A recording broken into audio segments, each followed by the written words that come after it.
어려운 시간에 은혜롭게 찬양해 주셔서 감사합니다. 오늘 명절날 이렇게 삼부 예배를 드리게 되었습니다.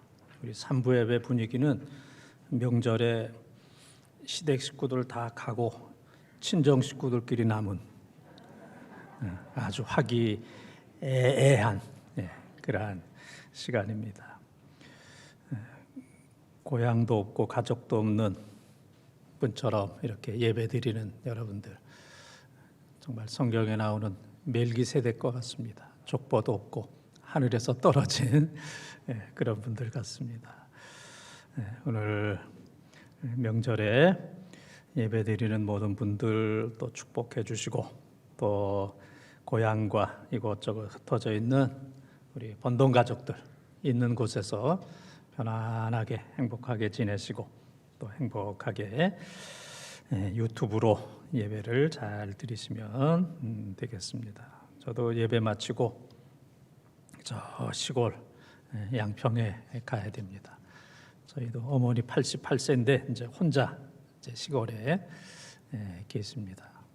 그래서 오고 가는 게 좀 힘들고 어렵긴 하지만 요즘에는 몇 번이나 갈 수 있을까 이제 그런 생각을 합니다. 명절을 몇 번이나 더 어머님과 함께 보낼 수 있을까 이제 그러한 마음으로 또 함께 지내게 되겠습니다. 명절 스트레스, 명절 증후군 이제 그런 얘기를 많이 합니다.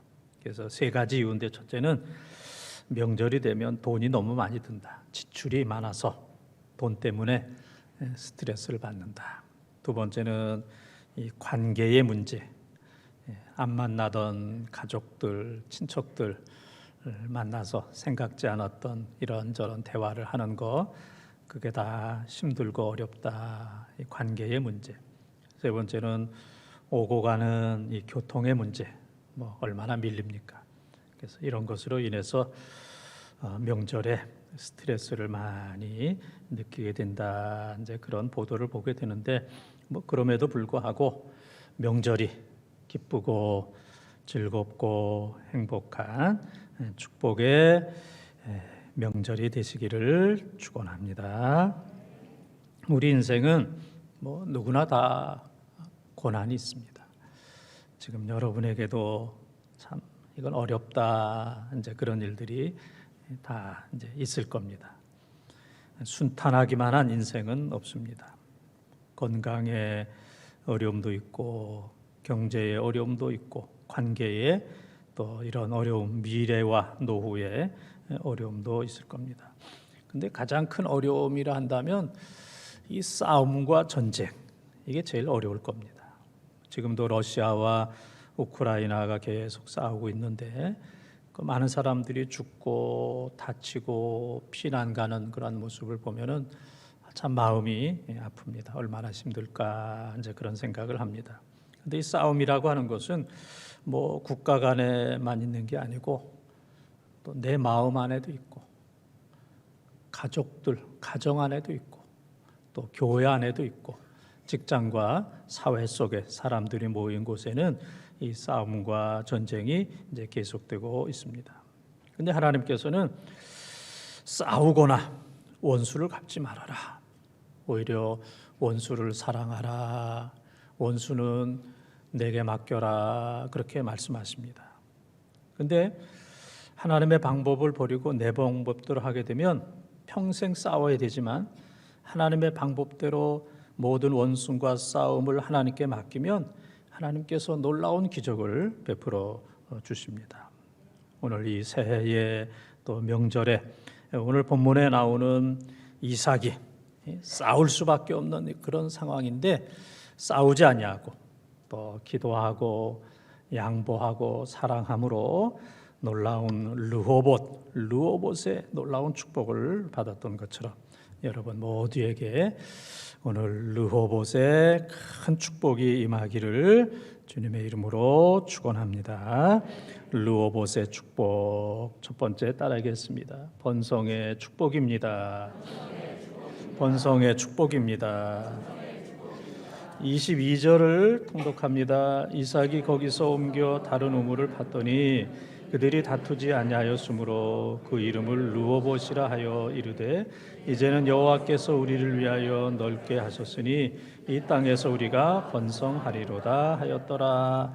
아멘. 이제 오늘 본문 26장을 보게 되면은 이삭이 블레셋 혹은 뭐 그랄 이제 이방 그 지역에 가서 가축을 칩니다. 그래서 가축을 칠 때 제일 중요한 것은 물이 있어야 되기 때문에 그 사막지대에서 이제 우물을 팝니다. 우물 하나 판다는 게 뭐 보통 어려운 게 아닌데 우물을 파서 물이 막 나오니까 이 블레셋 사람들이 와서 심통을 부립니다. 그래서 우물을 메꿔버립니다. 근데 이삭이 싸우지 않냐고 또 다른 곳으로 가요. 그래서 그곳 이름을 에색,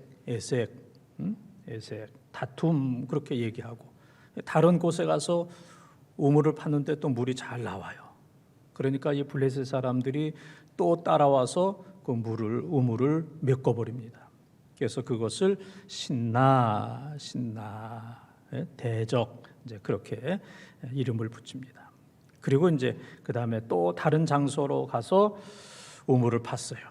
근데 그것은 넓은 곳, 블레셋 사람들이 거기까지는 따라오지 아니했습니다. 그래서 그것을 르호봇, 넓다, 장소가 넓다 그렇게 이름을 붙이게 되었습니다. 이삭은 싸울 수밖에 없는 이제 그런 상황인데 싸우지 아니하고 양보합니다. 그 어떻게 보게 되면은 저렇게 해서 세상을 살 수 있을까? 정말 바보 같은 이제 그러한 삶의 태도를 취합니다. 그래서 에색과 신나 싸울 수밖에 없는 이 두 곳을 지났을 때 이제 르호봇의 역사가 나타나게 됩니다. 그래서 에색 다툼, 신나 대적, 르호봇은 넓다, 양보했다 이제 그러한 뜻입니다. 그래서 우리가 인생을 살면서 많은 사람들이 이 에색과 신나에 평생 머무르는 경우가 많이 있어요. 평생 다툼, 대적, 싸우고 다투고 평생을 가정에서도 그렇고 교회에서도 그렇고 사회에서도 그렇고 저분이 뭐 했나 싸우고 다투다가 은퇴하는 경우도 있고 평생 싸우고 다투다가 죽는 경우도 종종 있습니다. 저 사람이 한 일은 싸우고 다툰 것밖에는 없다. 다른 사람들에게 상처 주고 비난하고 욕한 것밖에 없다. 이제 그렇게 평가되는 사람들이 있어요.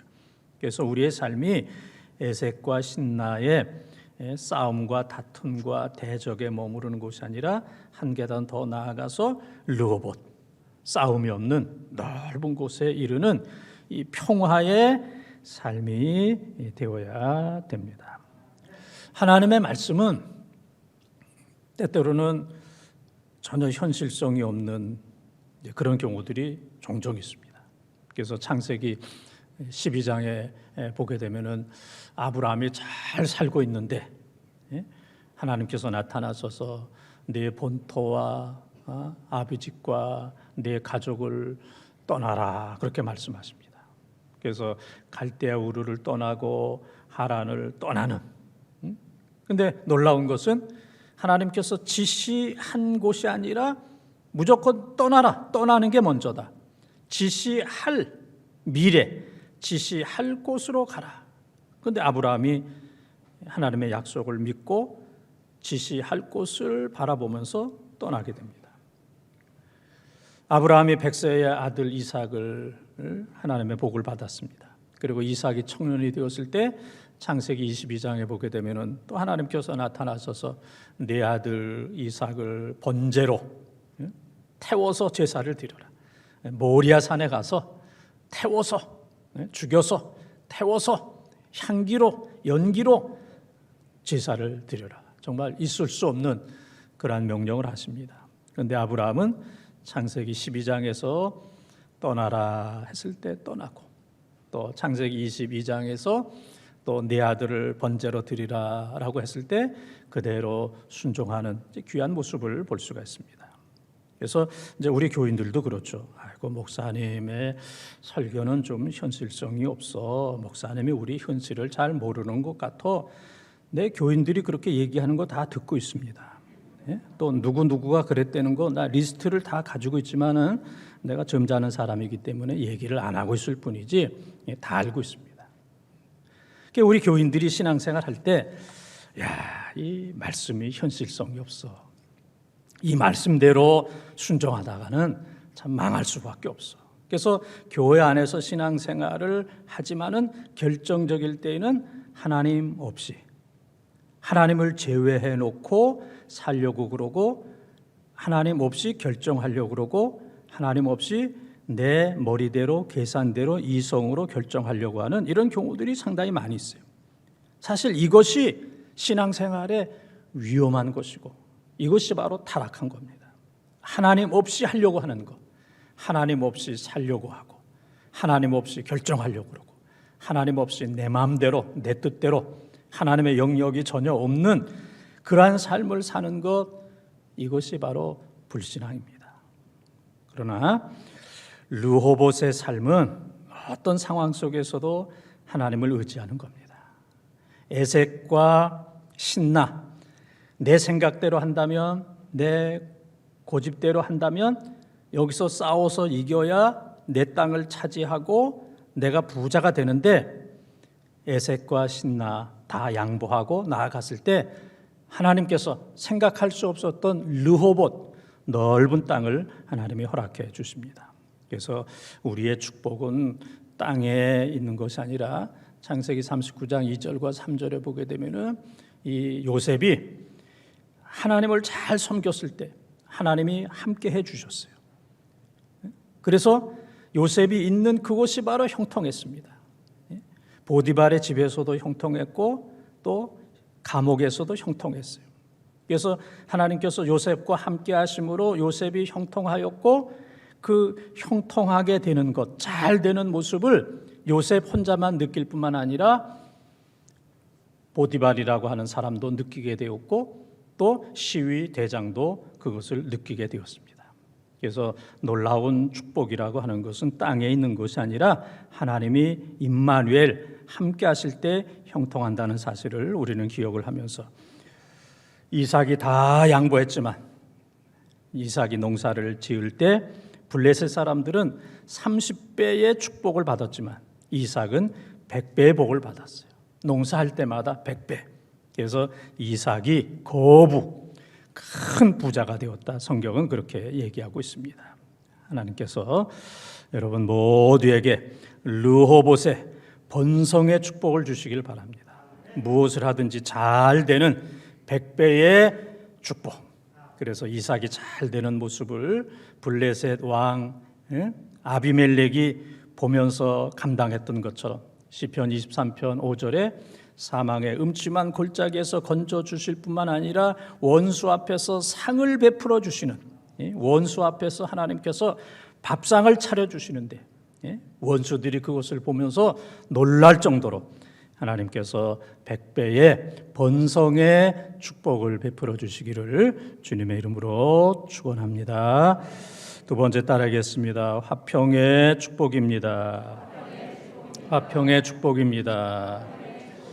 28절 말씀을 통독합니다. 그들이 이르되 여호와께서 너와 함께 계심을 우리가 분명히 보았으므로 우리의 사이 곧 우리와 너 사이에 맹세하여 너와 계약을 맺으리라 말하였노라. 아멘.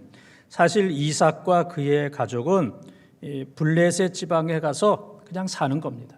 나그네입니다. 나그네. 그런데 이삭이 우물을 팠는데 물이 잘 나오고 싸우지 않고 양보하고 그래서 에색과 신나를 건너서 르호봇에 이르게 되었고, 농사를 졌을 때 블레셋 사람들은 많이 거둬야 30배인데 이삭은 100배의 놀라운 축복을 받는 것을 보고 이것이 이제 보고가 올라가게 되었어요. 그래서 우리로 한다면은 뭐 본동에서 어떤 일이 일어났다 그러면은 구청장에게 보고가 올라가고 구청장은 시장에게, 시장은 대통령에게 이렇게 이제 보고를 하듯이 이삭이 잘 되는 이러한 모습이 윗사람들에게 보고하게 되어서 나중에는 이 아비멜렉 왕이 이 사실을 알게 되었어요. 이삭이라고 하는 사람과 그의 가족에게 하나님께서 이렇게 놀랍게 복을 베풀어 주셨다. 이것은 있을 수 없는 놀라운 일이다. 그래서 이제 지금 읽은 말씀에 보게 되면은 아비멜렉 왕, 이 블레셋의 왕 아비멜렉과 그의 친구 아우삿, 그러니까 친구 아우삿은 오늘날로 하면은 이제 비서실장이 되겠죠. 그 다음에 군대장관 비골, 오늘날로 하면은 국방장관. 그러니까 왕과 비서실장과 국방장관, 이 그 나라의 실세, 이 세 사람이 나그네 이삭을 찾아와서 화평의 계약을 맺자. 우리 서로 싸우지 말고 우리 서로 지켜주자. 오히려 이것은 이삭이 해야 될 일인데 왕과 비서실장과 국방장관이 찾아와서 이삭에게 이제 부탁을 하는 이러한 모습을 보게 됩니다. 아비멜렉은 비록 이방인이고 여호와를 알지 못하는 사람이었지만은 이 이삭은 보통 사람이 아니다. 하나님이 함께 하시는 사람이다. 하나님이 함께 하시는 사람을 건드리거나 하나님이 함께 하시는 사람과 싸우는 것은 이거는 가장 미련한 것이다. 하나님의 사람들과는 화평의 관계를 유지하는 것이 제일 좋도다. 그래서 왕과 비서실장과 국방장관이 머리를 숙이고 이삭 앞에 와서 화평의 계약을 맺게 되었던 겁니다. 많은 싸움은 언어에서, 말에서 시작이 됩니다.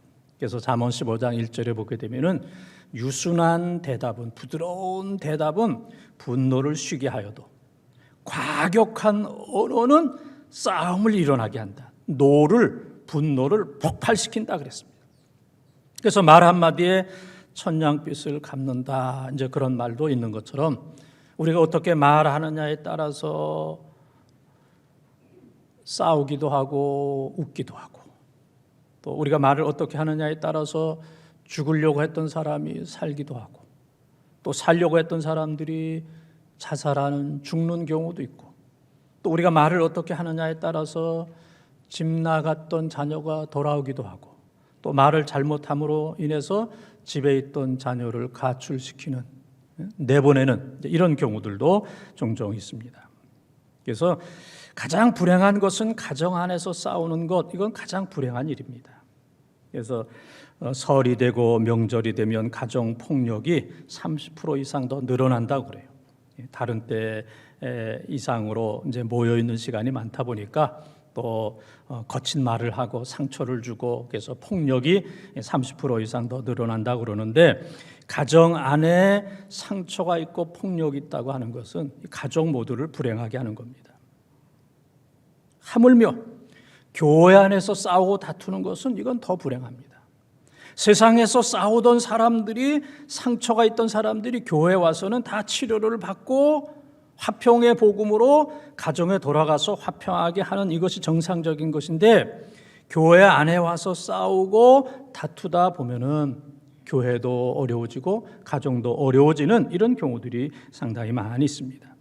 세상의 모든 것들을 다 갖추었다 할지라도 화평이 없으면 아무것도 아닙니다. 나라가 싸우면 어렵습니다. 교회가 싸우면 교인들은 다 없어집니다. 가정이 싸우게 되면 가정 안의 모든 사람들은 다 깨어질 수밖에 없습니다.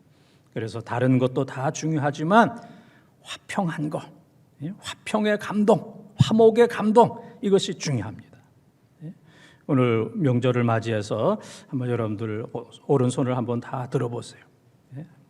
한번 따라하겠습니다. 화평한 삶을 살겠습니다. 화평한 삶을 살겠습니다. 그렇게 될 줄 믿습니다. 손을 내리시고. 그래서 지금까지도 그렇게 사셨지만은 명절도 그렇고 앞으로 남은 생애도 그냥 부부 사이에도 화평하고, 또 부모와 또 자녀들 사이에도 화평하고, 온 가족들이 화평하고 교회에 와서도 누구와도 화평한 그러한 관계가 되기를 바랍니다. 마태복음 5장 9절에 보게 되면은 화평케 하는 사람은 복이 있나니 하나님의 아들이 된다 그랬습니다. 화평할 때 하나님의 딸, 하나님의 아들, 하나님의 자녀가 되는 겁니다. 다른 말로 하게 된다면 화평하지 못한 사람은 하나님의 자녀가 아니라 마귀의 자녀. 싸우고 다투는 사람은 어디에 있어도 마귀의 자녀예요. 마귀의 자녀.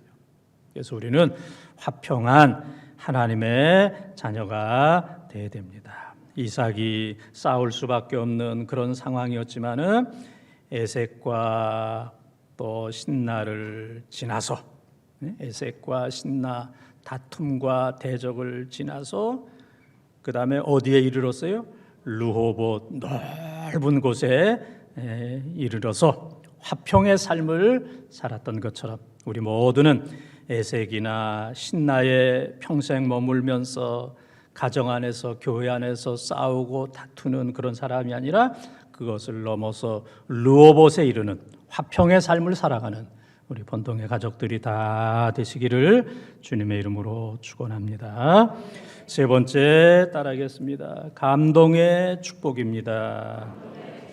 감동의 축복입니다. 29절 말씀을 통독합니다. 너는 우리를 해하지 말라. 이는 우리가 너를 범하지 아니하고 선한 일만 내게 행하여 네가 평안히 가게 하였음이니라. 이제 너는 여호와께 복을 받은 자니라. 아멘. 마지막에 보게 되면은 너는 여호와께 복을 받은 자니라. 이것을 뭐 이삭이 한 것도 아니고 선지자가 얘기한 것이 아니라 하나님을 알지 못하는 아비멜렉, 블레셋의 왕 아비멜렉이 한 얘기예요. 너는 여호와께 복을 받은 자니라 그랬습니다. 그래서 이삭과 이 아비멜렉 사이에 화평의 조약을 맺을 때 이삭이 그 모든 사람들에게 식사를 다 대접했어요. 식사연을 잘 베풀고 먹고 마시고 이제 서로 떠나면서 블레셋의 왕 그랄 왕 아비멜렉이 그런 얘기를 합니다. 너는 여호와께 복을 받은 자니라. 이건 뭐 감동적인 고백입니다. 감동적인 고백이에요.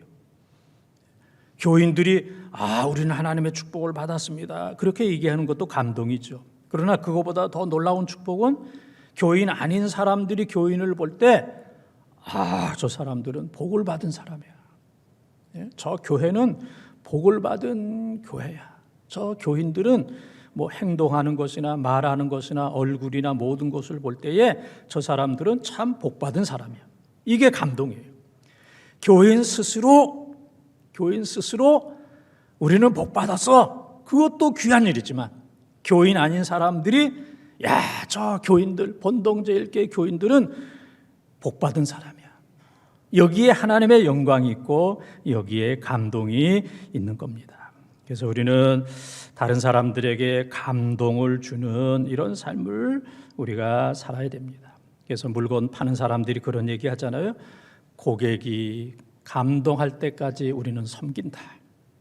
고객이 감동할 때까지 우리는 섬긴다. 그렇게 이제 얘기하잖아요.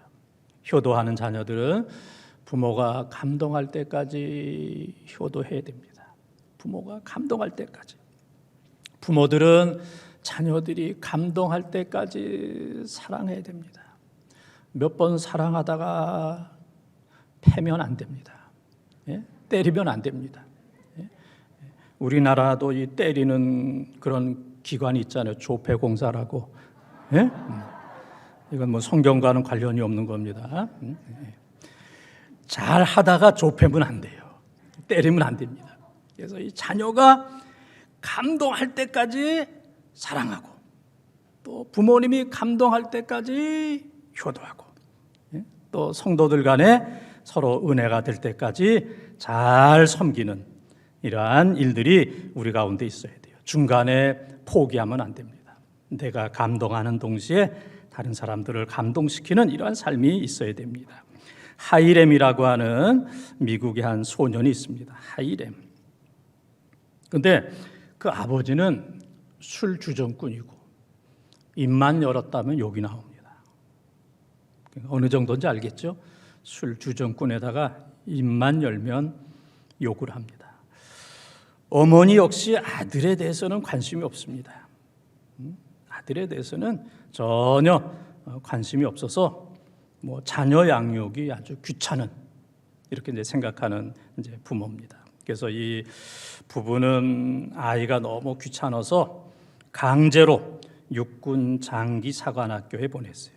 그러니까 이제 정식 육군 사관학교는 아니고 육군 장기 사관학교에 이제 보내게 되었어요. 미래를 위해서가 아니고 귀찮아서 띄워버린 겁니다. 띄워버렸어요. 그런데 하이렘이라고 하는 소녀는 그곳에 가서 공부를 했지만은 다 졸업해서 모든 사람들이 다 장교가 되었는데 이 하이렘은 키가 서양인으로서 153cm밖에 되지 않았어요. 서양인 남자로서 153cm밖에 되지 않았기 때문에 이는 놀림도 많이 받았고 또 장교가 되지도 못했어요. 졸업은 했지만은 장교가 되지 못하는. 그래서 다시 이제 시골로 내려가서 농사를 짓게 되었습니다. 얼마나 힘들고 어렵겠어요. 그런데 얼마 후에 남북 전쟁이 일어나서 장교가 부족하게 되었어요. 그래서 이 하이렘은 북군의 장교가 되었어요. 야, 지금 장교가 없으니까 너 와서 이제 장교하라. 그래서 이제 장교 계급장을 달고 이제 남북 전쟁에 이제 뛰어들게 되었어요. 있는 곳에서 그는 최선을 다했습니다. 그래서 그는 점점 진급을 하게 되었고 미국 최초로 육군 대장이 되었어요. 이 하이렘이. 지금 남의 일이라고 지금 놀라지도 않습니다. 하이렘 육군 대장이면 별 4개, 별 4개가 돼요. 최초로 사성 장군이 되게 되었고 또 그 이후에 미국의 18대 대통령으로 당선이 되었습니다. 그는 그가 있는 곳마다 감동을 줬어요. 어려운 환경 속에서 자라났지만은 한 번도 포기하거나 낙심하지 않고 키가 1m 53, 장기 육군 사관학교를 나왔음에도 불구하고 인관이 되지 못하는 그런 어려움이 많았지만은 한 번도 누구를 원망하거나 포기하거나 좌절하지 않냐고 용기와 희망을 가지고 있는 그 자리에서 최선을 다했을 때에 최초로 육군 대장이 되었고 또 18대 미국 대통령이 되었습니다. 그는 주위에 있는 모든 사람들에게 감동을 주었던 그러한 사람입니다. 우리 모두는 이삭처럼 최선을 다해서 하나님을 섬기고 또 맡겨주신 사명을 잘 감당할 때 이삭이 복을 받았습니다. 그래서 이삭은 자기만 복을 받을 뿐만 아니라 다른 사람들에게 감동을 주었어요. 이삭을 바라보는 원수의 나라 블레셋 그랄왕 아비멜렉이 감동을 받아서 너는 여호와의 복을 받은 자니라 이렇게 감동을 했어요. 그래서 이 일로 인해서 이삭은 하나님께 큰 영광을 돌리게 되었습니다. 여러분들이 다 복 받는 자, 이미 복을 받은 자인 줄 믿습니다. 그리고 여러분을 바라보는 모든 사람들이 저분은 하나님의 복을 받았다, 다 인정할 수 있는 감동을 주는 이런 분들이 되기를 바랍니다. 제가 이제 종종 이 교회 앞에 이렇게 이제 서 있으면 이제 동네 사람들이 이렇게 이제 지나갑니다. 네? 지나가면 뭐 제가 이제 목사인 줄 모르고 자기네들끼리 얘기합니다. 올라가면서 내려가면서 종종 얘기하기를 야, 이 교회에 복 받았어 그렇게 얘기해요. 넓은 주차장을 보면서 야, 이 교회 달라졌어. 이 교회 참 복 받았어. 야, 이 교회 참 잘 됐어. 근데 그 사람들은 이제 교회를 잘 모르는 사람이에요. 교회를 모르는 사람이 그냥 길로 지나가면서 이제 주차장이 커진 것을 그 이제 모습을 보면서 그들이 고백하기를 야, 교회가 잘 됐어. 교회가 복을 받았어. 이 교인들이 복을 받았어. 이제 그런 얘기, 그런 고백을 하는 것을 들으면서 하나님께서 지금도 그렇지만은 장차 또 우리 교회를 크게 사용하실 것이다 하는 이제 그런 믿음이 생깁니다. 이 새해 하나님께서 여러분에게 감동의 르호봇의 역사가 나타나기를 바랍니다. 하나님께서 여러분 가정에 또 우리 교회에 여러분 인생에 하나님께서 이런 은혜를 베풀어 주셨어. 뭐 남의 얘기가 아니고 여러분 자신에게 이 감동을 주는 이런 은혜의 르호봇의 역사가 계속 나타나기를 바랍니다. 사랑하는 본동가족 여러분, 우리는 에색이나 신나에 계속 머물러서는 안 됩니다. 오늘 설교의 메시지의 중심, 에색이나 신나, 다투고 대적하는 여기에서 우리 인생이 끝나서는 안 됩니다. 젊어서도 다투고 늙어서도 대적하고 우리 인생이 여기서 끝나는 비극적인 사람이 되어서는 안 됩니다. 가정에서도 다투고 교회에서도 대적하고 사회에 나가서도 다른 사람들과 계속 다투고 대적하다가 끝나는 에색과 신나의 인생이 아니라 에색과 신나를 뛰어넘어서 어디에 이르는? 어디에? 르호봇. 그냥 르호봇이 생각 안 나면 그 로봇이라고 그랬어요. 그래도 80점은 되는 겁니다. 로봇, AI. 르호봇. 넓은 이 르호봇에 이르는. 그래서 여러분들이 이 시대의 본동에 이삭이 되어서 르호봇의 놀라운 축복. 르호봇의 놀라운 축복은 첫째는 번성의 축복, 두 번째는 화평의 축복, 세 번째는 감동의 축복. 이러한 세 가지 축복이 르호봇의 시대가, 여러분의 르호봇의 시대가 이제는 에색과 신나의 시대는 여기서 다 끝나고 오늘부터 평생 르호봇의 시대가 활짝 열리는 우리 모든 성도들의 삶이 되어지기를 주님의 이름으로 축원합니다.